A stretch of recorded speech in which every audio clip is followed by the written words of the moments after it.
Alright, well, let's see if this works. Just put it here or something, I don't know. Alright. Let me just go like that. Maybe that'll help. I don't know. Oh, there we go. Let's, nope, don't too close. Let's get tied up in these things. Alright, let's try. Come on. Let me see my eye. There we go. That's semi pretty good. Okay, let's try that. Alright. Hello. Okay. It's a bit difficult with the light source being street light. Sorry about the odd angle. Let's see if I put it here. I don't know if that'll help.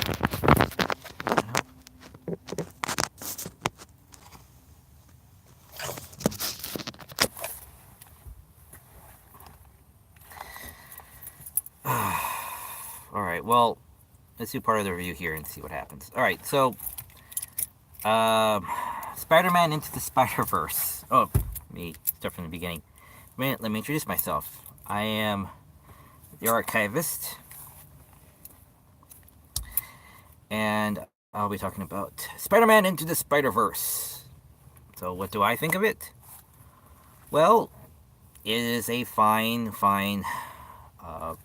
movie. It has great animation, good amount of jokes, good amount of suspense, and took itself seriously enough in the serious moments and light enough in the comical moments to make it feel good. It gave you the good feels, it gave you the good laughs, and it was quite a ride to get through. And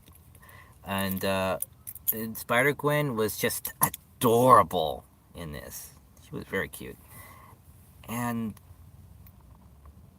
and for those of you who don't know Spider-Man, millennials,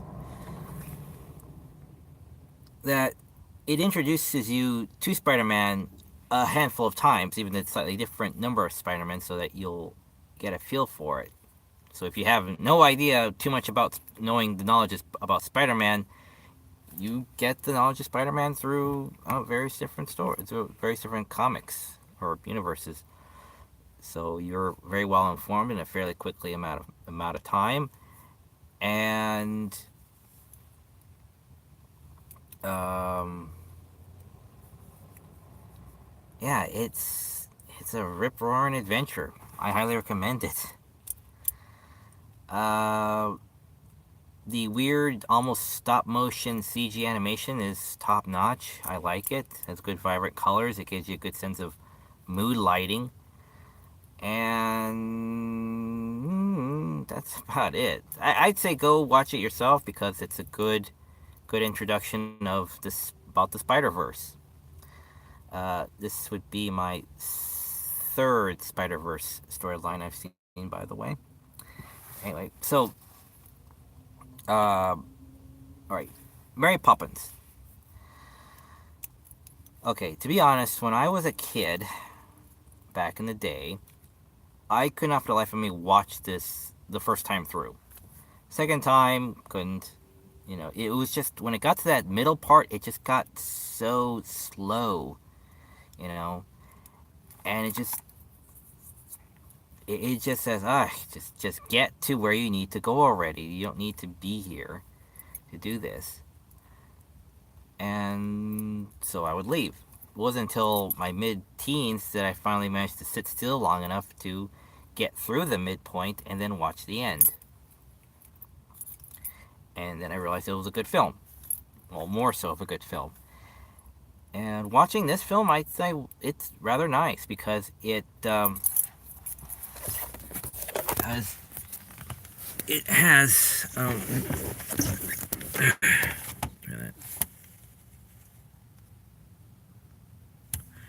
it has it has uh, a good sense of balance between the feels and the comedy.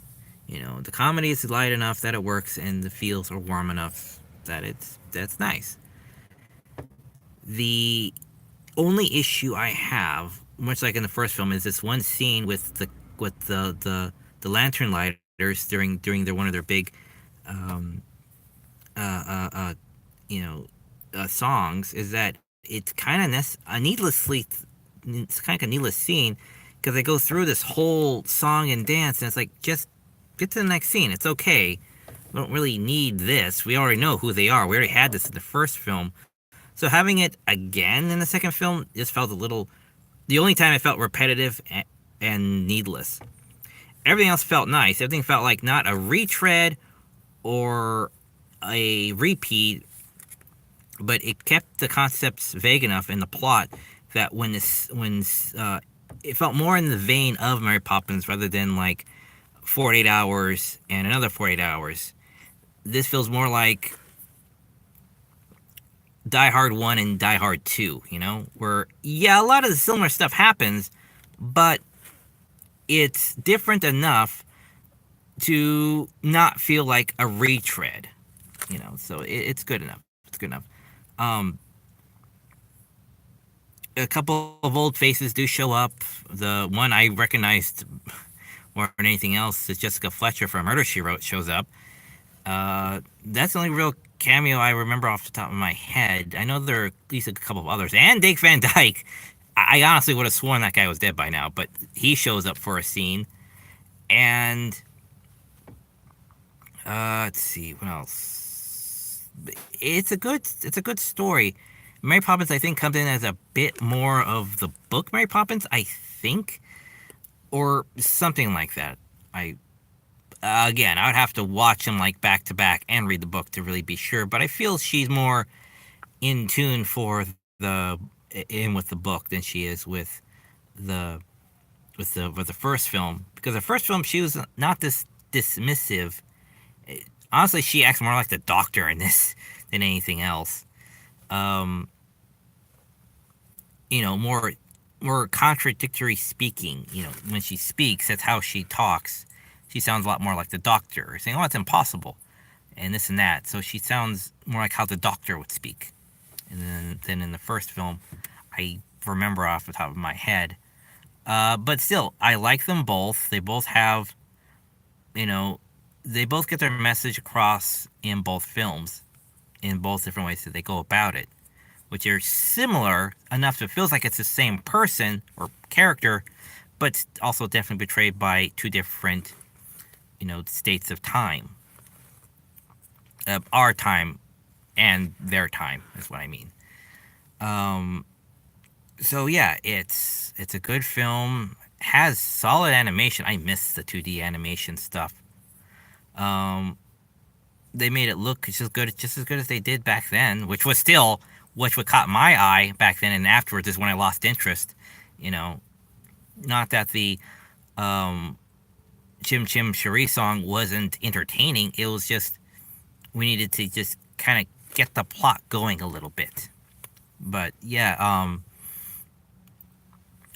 it's they're both really good movies. They both all acted really well. They both have a good amount of feels and majesty and magic to it.